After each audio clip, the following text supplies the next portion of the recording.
حرق دار الإمام الصادق عليه السلام. كان المنصور العباسي شديد العداوة لآل محمد، وبلغ من حقده أنه أمر عامله على المدينة محمد بن سليمان أن يحرق على أبي عبد الله الصادق داره، فجاء هو وجماعته بالحطب الجزل ووضعوه على باب الدار وأضرموه بالنار.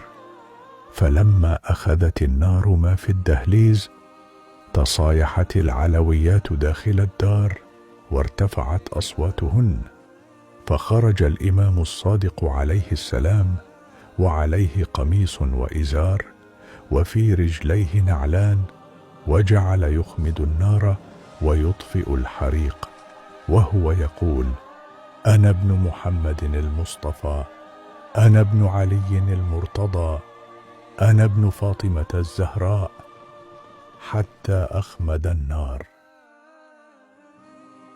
فلما كان الغد دخل عليه بعض شيعته يسلونه، فوجدوه حزينا باكيا، فقالوا: ممن هذا التأثر والبكاء؟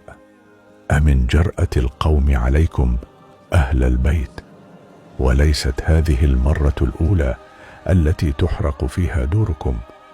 فقال الإمام عليه السلام: اعلموا أنه لما أخذت النار ما في الدهليز نظرت إلى نسائي وبناتي يتراكضن في الدار من حجرة إلى حجرة ومن مكان إلى مكان، وهذا وأنا معهن، فتذكرت روعة عيال جدي الحسين عليه السلام يوم عاشوراء لما هجم القوم عليهن والمنادي ينادي: أحرقوا بيوت الظالم. حيث